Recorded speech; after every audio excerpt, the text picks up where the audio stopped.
Welcome to this video featuring Jim Rohn, renowned author, motivational speaker, and business philosopher. In this video, we'll be discussing the importance of positive influence and the impact it has on our overall success. Jim Rohn famously said, "You are the average of the 5 people you spend the most time with." This statement highlights the significance of the people we surround ourselves with and how they shape our thinking and behaviors, and ultimately, our outcomes in life and business. Join us as we delve deeper into this concept and learn valuable insights on how to cultivate positive influence in our lives. Positive influence can have an incredible effect on your life, but so can negative influence. Both will take you somewhere, but only one will take you in the direction you truly wish to go. It's so easy just to dismiss the things that influence our lives. The man says, "I live here, but I don't think it matters. I'm around these people, but I don't think it hurts." I would take another look at that. I've got a good phrase for you. Everything matters. Now, sure, some things matter more than others, but everything matters. Everything weighs something. So you've got to keep checking to find out whether associations are tipping the scales toward the positive or toward the negative. It doesn't hurt to look, right? Ignorance is never the best policy. Finding out is the best policy.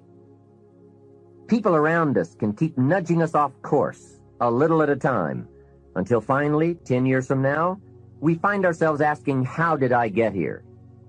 Those subtle influences need to be studied carefully if we really want our lives to turn out the way we've planned.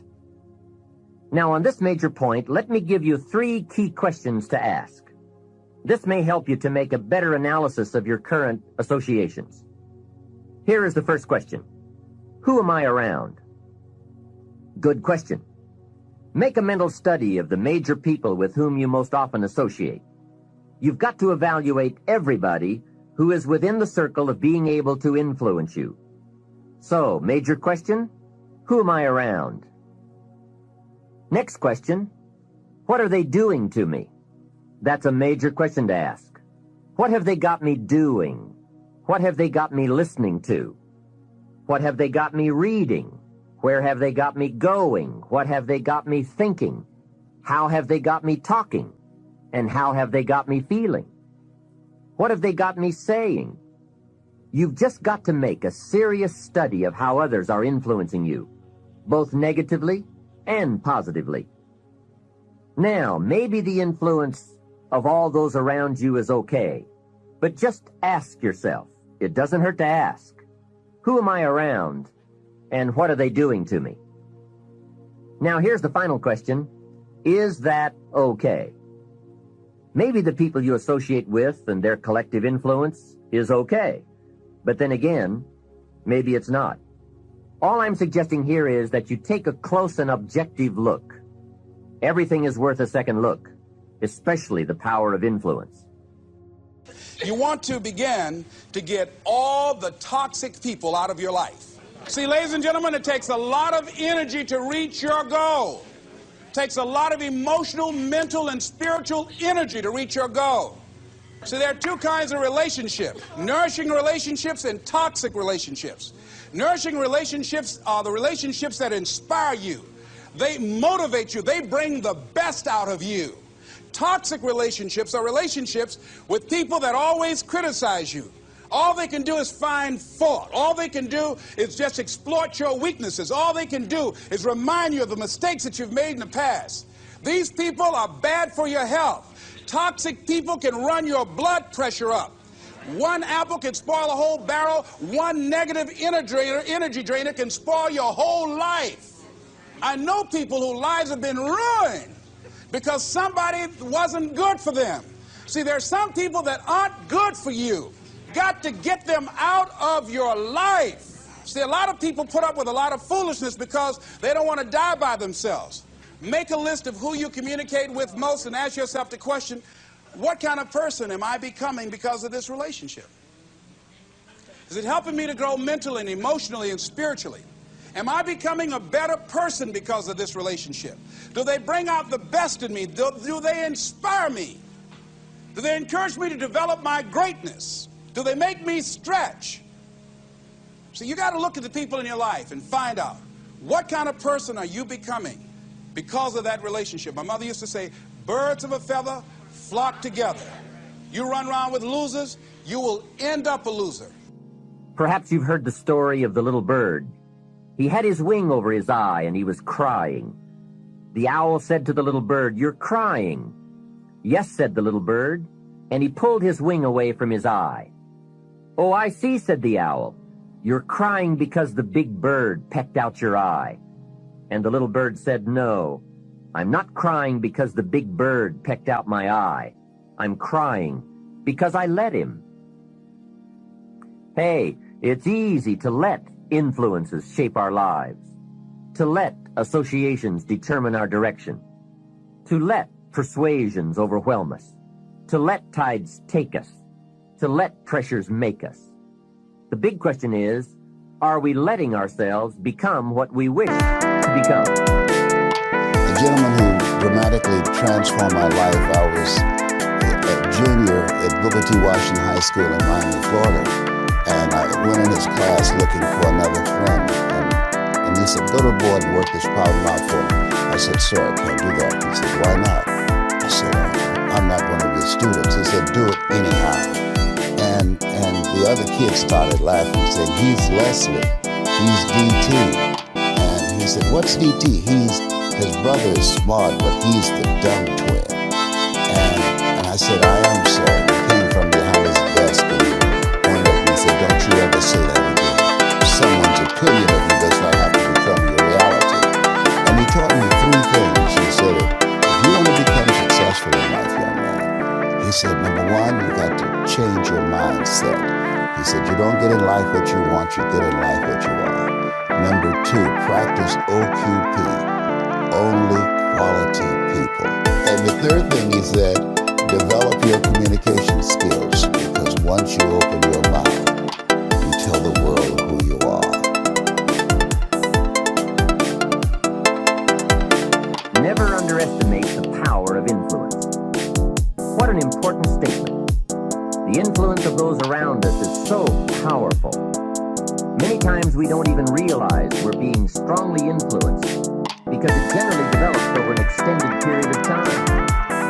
Peer pressure is an especially powerful form of influence because it is so subtle. If you're around people who spend all they make, chances are excellent that you'll spend all you make. If you are around people who go to more ball games than concerts, chances are excellent that you'll do the same. If you're around people who don't read many books, chances are excellent you won't read many books. Consciously develop and maintain your social networks. And that also means, well, let's talk about friendships for a minute. Here's how you know if someone's your friend. A, you can tell them bad news and they'll listen. They won't tell you why, you're stupid and why that bad thing happened to you and how something worse happened to them once and, derail the whole conversation. You can actually tell them bad news and they'll listen. So that's a good thing. And then this is a weirder thing. You can tell them good news and they'll help you celebrate. You got to surround yourself with people who want the best for the best part of you. And so it's acceptable and desirable to try to surround yourself with people who are facilitating your development. And you might say, well, I've got people around, I know them well, they're not doing that well, and they don't fit into that category. If they'll listen and cooperate with you and move towards a better future, great. If they don't pay any attention and they keep doing the same damn things over and over and they're not going anywhere and it's painful, then maybe the proper thing to do is say, you just have your misery. I'll go off and have my life. And maybe you'll wake up at some point in the future and think that's a better way of being. You have, I would say, both the right and the responsibility to surround yourself with people who are good for the best part of you. In this most important subject of association, here are some actions you may want to take. First, disassociation. You may, after a study of those three questions, who am I around, what are they doing to me, and is that okay, you may come to the serious conclusion that there are some people you just have to break away from. I'm not saying that it's an easy step to take. and it's not to be taken lightly. However, I am saying it may be an essential task. You may just have to make that hard choice not to let certain negative influences affect you anymore.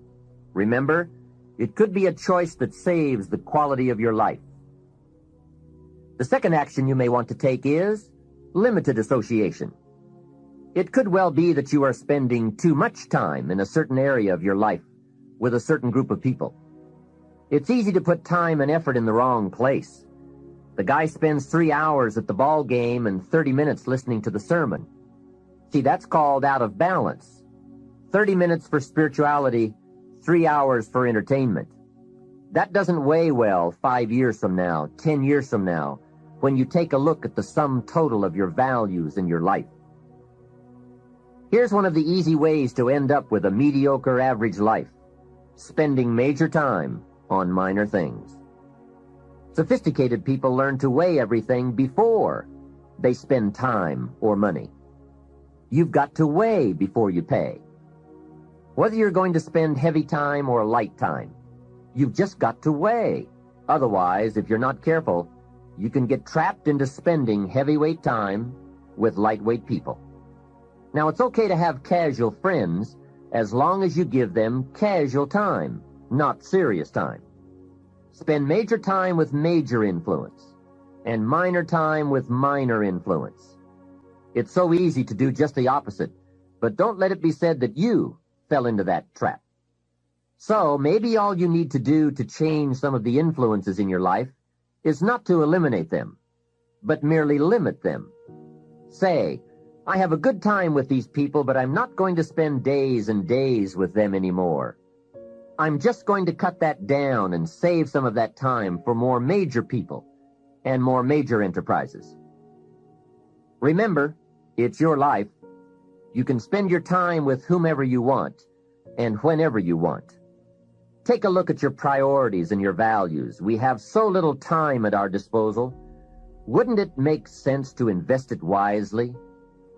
If you have only $100 in your pocket, it's okay to spend $20 for fun and put $80 toward your important values and commitments. But would you be happy reversing those percentages? Better to put the majority of your money where you know it will get you a positive return, rather than put it where the taste is brief and the results are poor. Of course, you must be the judge. You must determine whether the situation and the people call for disassociation or limited association. But remember, if it isn't taking you where you want to be 5 years from now, 10 years from now, now is the time to fix it. You will move in the direction of the people that you associate with. It's important to associate with people that are better than yourself, and actually the most important decision many of you make, not all of you, will be the spouse you choose. Right. And you want to associate with people who are the kind of person you'd like to be. You'll move in that direction, and the most important person by far in that respect is your spouse. I can't overemphasize how important that is, and you're right. The friends you have, they will form you as you go through life, and make some good friends, keep them for the rest of your life, but have them be people that you admire as well as like. The third process is the one I most strongly suggest you begin, and that is called expanded association. That is, spending more time with the right people, people of substance and culture, people who understand philosophy and discipline, people of accomplishment and character.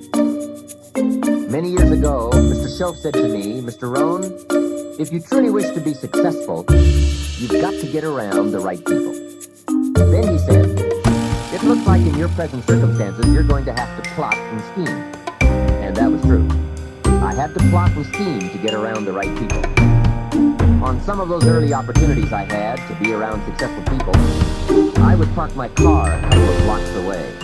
I knew that if they saw my car, I'd never get in. On more than one occasion, I got the question, how did you get here? To which I would respond, oh, someone dropped me off. And that was me dropping me off a couple of blocks away. Whatever you have to do, do it. Keep asking the question, who can I get around? Who could I spend some time with who would have a positive influence on my life? I played every trick in the book I could think of to get around the right people, but it was worth it. Now here's the surprise. It is possible for a modest investment to get around major people. If you had a chance to sit down for an hour or two with a wealthy person, and all that you had to do was to pick up the lunch tab, wouldn't that be a bargain? That person might drop an idea on you that could change your life for a lunch tab. And that's where we need to go to get our success plan from successful people. Don't pick up your plan, especially your financial plan, from unsuccessful people. Here is something else exciting. It's possible for people of modest means to start a wealth plan. You don't have to be wealthy to have a wealth plan. You don't even have to be healthy to start a health plan. All you have to be is smart. Smart enough to say, hey, I've got the wrong plan, and I'm going to get around someone who has a better plan and make it my plan. So, find some successful people to help you fill out your success plan. Find somebody healthy to get your better health plan going. Find somebody living a unique lifestyle to develop your lifestyle plan. This is called association on purpose, getting around the right people by expanding your circle of influence. Here's another good question for you. Where do you go for your intellectual feast? Where do you go? Pity the man who has a favorite restaurant, but not a favorite thinker. He's picked out a favorite place to feed his body, but he doesn't have a favorite place to feed his mind. One way to associate with people of influence is through their writings, books, cassette tapes, whatever you can pick up. Maybe you can't meet the person, but you can read his books or listen to his cassettes. Churchill's gone, but he's left some books. Aristotle's gone, but we still have his ideas. Search the catalog for cassettes and libraries for books. Search the magazines, search the documentaries. They are full of chances for association and intellectual feasting. But in addition to reading and listening, we also need a chance to do some talking and sharing. I have some people in my life with whom I spend time on a regular basis, who help me with important life questions, who help me refine my own philosophy, weigh values, and ponder questions about success and lifestyle. We all need associations with people of substance to provide influence concerning major issues: society, money, enterprise, family, government, love, friendship, culture, taste, opportunity, community. Behavior is mostly influenced by ideas, and ideas are mostly influenced by education, and education is mostly influenced by the people with whom we associate. So don't join an easy crowd.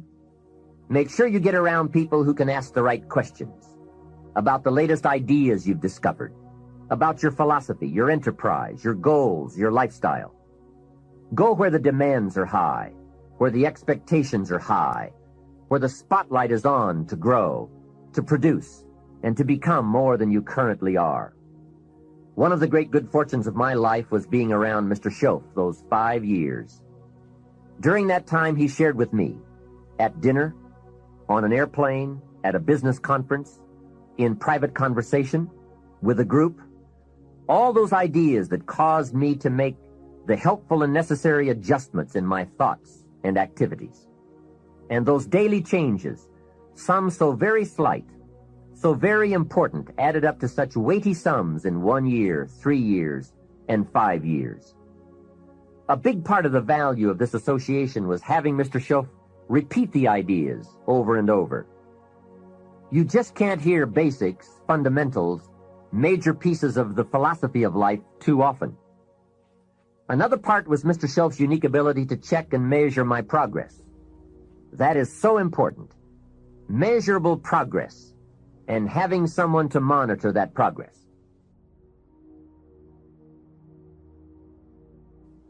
I will never forget my first list of goals that I put together after Mr. Schoaf's breakfast lecture on setting goals. My list contained only 4 or 5 items. When I showed it to him, he said, "Is this your list?" I said, "Yes." Then he started asking those very wise questions that all people of success and substance are inclined to ask. He asked, "How about your health goals?" I didn't have any of those on my list. He asked, "How about your investment goals?" Those were lacking. "How about your travel goals, your family goals? How about your goals for gifts and sharing? Who would you like to meet? What would you like to become? What skills would you like to develop? Did you ever want to write a book, a poem? Would you like to be a sophisticated person of power and influence and culture? How about education for your children? Would you like to be debt-free? How about a splendid library stocked with the best of books? Would you like to make some new friends? Did you ever want to parachute out of an airplane? Fly a glider? Own a music library? Would you like to see New York? Visit Paris? Explore Rome? Do you need a ranch someday? A cabin in the mountains? Is there something you'd like to prove? A mark you'd like to make? Wow, what a mind-expanding conversation that was. And this was only one of many to come over those 5 years. What fantastic help it is to have someone who can ask the right questions. Remember, it's not just the answers that are important. It's the questions. Some of the most valuable influence comes from people with the awareness and skill to ask the major questions. Here's a project you might consider. Choose 2 or 3 people for whom you have a great respect. Ask each of them to make a list of the major questions they would ask if they wanted to help someone make the best choice that would lead to a successful and happy life. If you get 3 lists, you will be surprised at the difference among them. Successful people approach life from a variety of experiences and a variety of attitudes. Now from these questions, you may get enough homework to get busy on for years to come. Another benefit of my association with Mr. Show was that I kept growing in experience, knowledge, and accomplishment, and was able to bring all that value to the same basic questions. What a learning experience that was.